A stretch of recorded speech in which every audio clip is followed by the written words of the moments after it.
Pois bem, estamos aqui, vamos conversar acerca do ponto arquimédico em Hermandóiva, ou seja, trabalhar o capítulo 4. Os gregos eles falavam de algo chamado arquê, traduzido normalmente por princípio. Digamos assim, seria o ponto redutor, o ponto através do qual você poderia explicar toda a realidade. Anaximandro falava de um tal de ápeiron, que era um indeterminado. Tales de Mileto falava de água, que tudo no mundo seria água.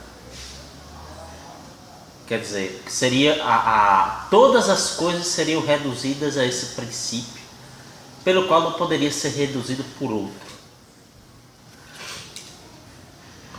Ou seja, o ápero, aliás, o arquê, ela é o ponto pelo qual você, o arquê, como Doiva chama, o ponto arquimédico, é o ponto pelo qual você explica a diversidade, explica ou reduz a diversidade de modos de experiência da realidade.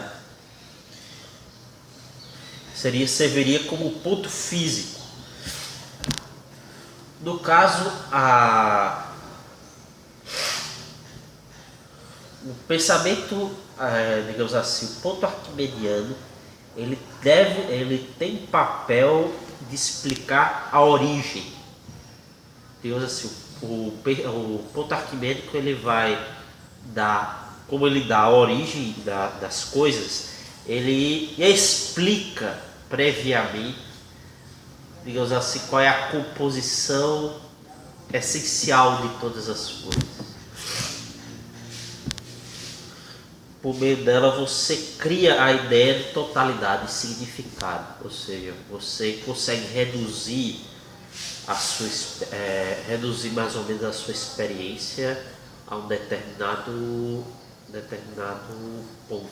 Você consegue explicar ela a partir dele, que vem exatamente da ideia de Arquimedes, a ideia de alavanca, com a qual você explica a totalidade de coisas do mundo.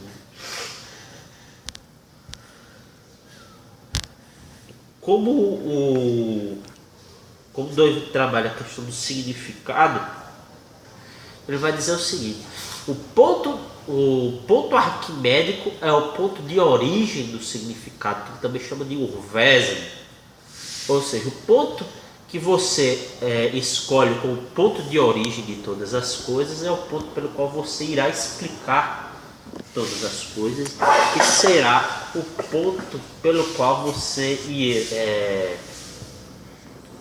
será o ponto pelo qual você significará todas as coisas.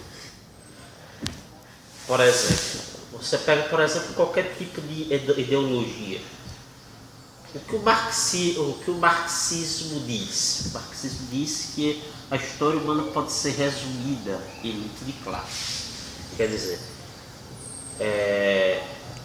o que ele está dizendo isso? Que ele está dizendo que a história é movida pela luta de classes, que a história se dá através da luta de classes, e a história tem origem na luta de classes. Ou seja, a luta de classes ela explica as relações humanas como um todo. Ou seja, você percebe então o papel do princípio arquimédico, que ele é um ato religioso por natureza.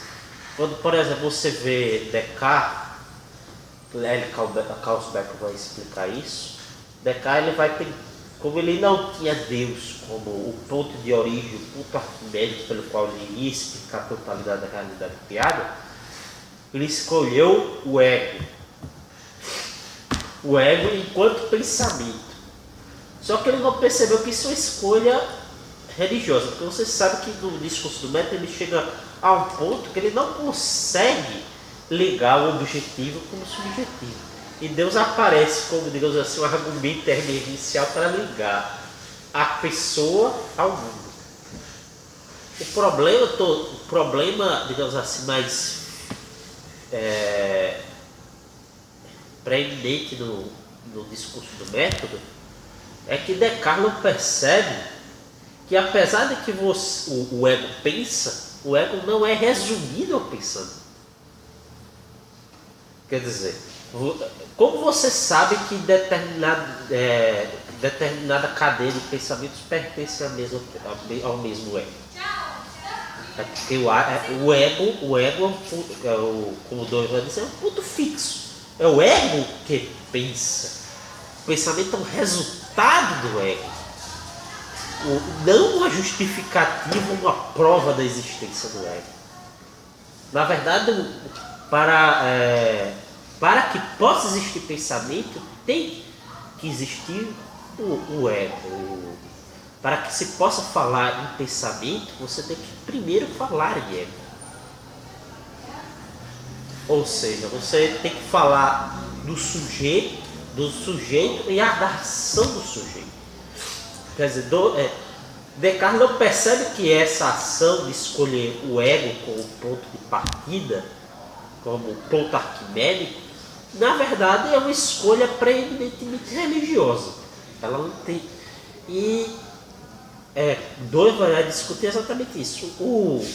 Os filósofos imanentes, como ele chama todos os filósofos que não adotam o motivo base cristão, é de que eles tentam encontrar na realidade temporal o ponto arquimédico pelo qual eles vão mover, ou seja, eles vão explicar a totalidade da realidade.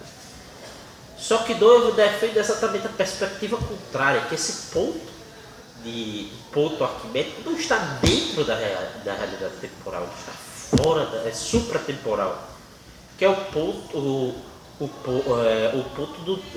do Deus Trino. Quer dizer, você só pode explicar. Então, ele vai explicar muitas das aporias, digamos assim, o pensamento que parte do dogma da autonomia da razão chega pelo fato de que eles tentam reduzir a realidade criada a partir de um ponto da própria realidade criada. E eles acabam escolhendo como ponto de origem, ou seja, ponto de origem é exatamente aquele determinado aspecto. Tentam reduzir, acabam por reduzir tudo a ele. Quer dizer, você mascara a multiplicidade de sentido.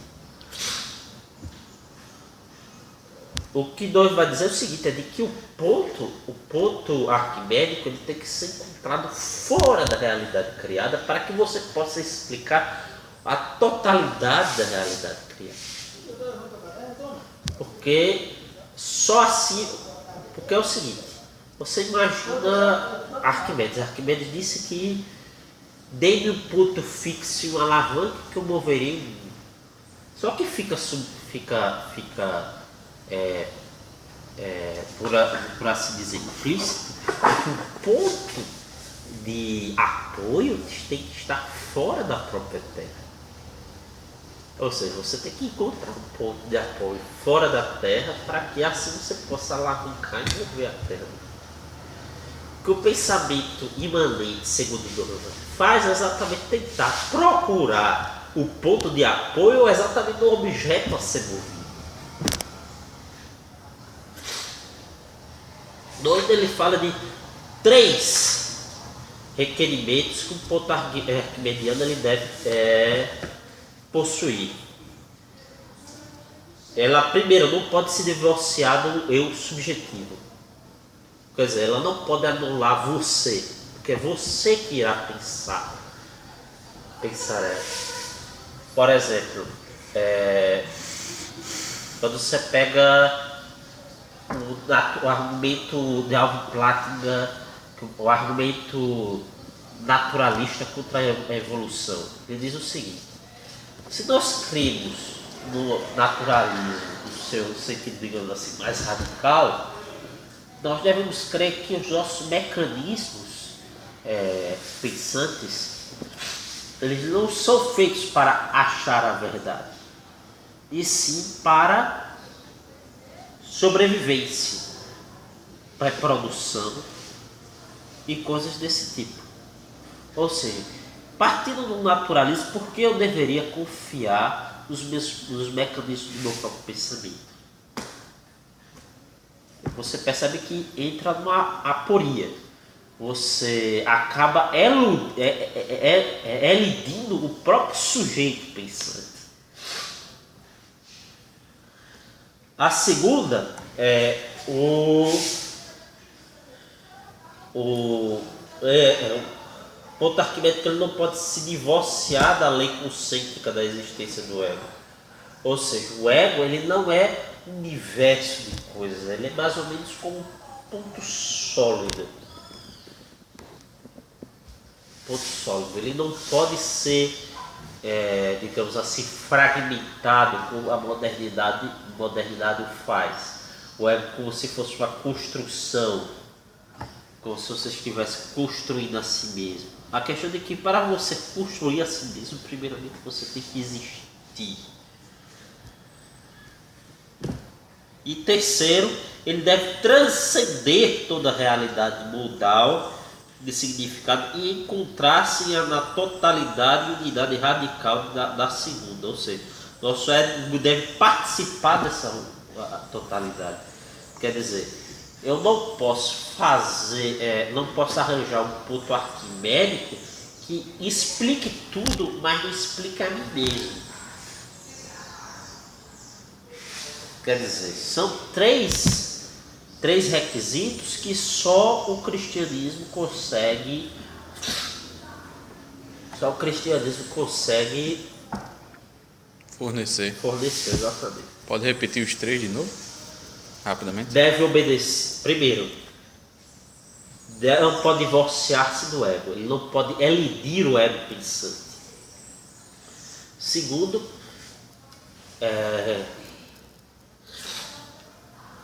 não deve desobedecer à ideia de que o ego é limitado. O ego é limitado e que o ego é indivisível. O ego não é fragmentário, ele é integral. E terceiro, ele deve explicar o próprio ego pensante. E para poder explicar o próprio ego pensante, ele tem que ser transcendente ao ego pensante.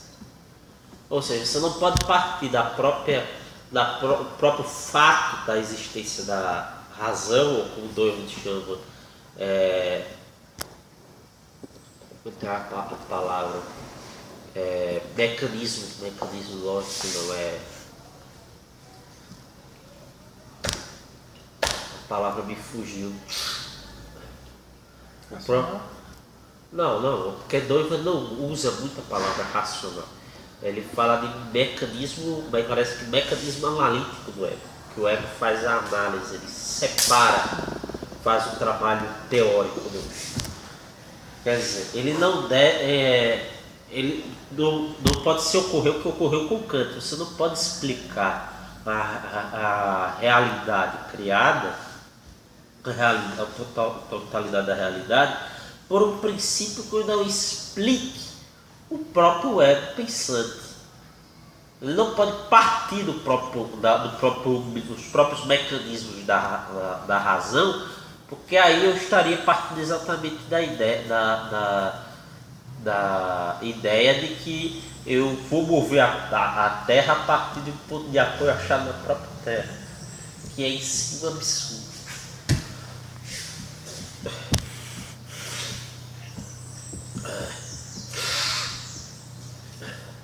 Sobre o ponto arquimediano, só isso? Sim, a questão da raiz da regeneração. Doivon, ele vai dizer o seguinte, que a redenção, que a raiz redentiva de Cristo, ela é o próprio ponto arquimediano pelo qual você explica a realidade. Porque o ponto cristão é o seguinte: você resolve a tensão entre criação e queda através da redenção. Ou seja, você explica a totalidade da existência, você explica por que as coisas eram boas, você explica por que as coisas degeneraram e você dá a solução final para esses problemas. Ou seja, você resolve a tensão que Doyle chama de tensão de dialética religiosa, que ela se resolve numa peça mais alta. Ou seja, Cristo como pedra, como Doyle chama, como pedra de escândalo, que deve ser a pedra que deve servir como ponto de apoio para explicar a totalidade da realidade criada. Eu poderia explicar muitas outras coisas também, o problema é que eu estou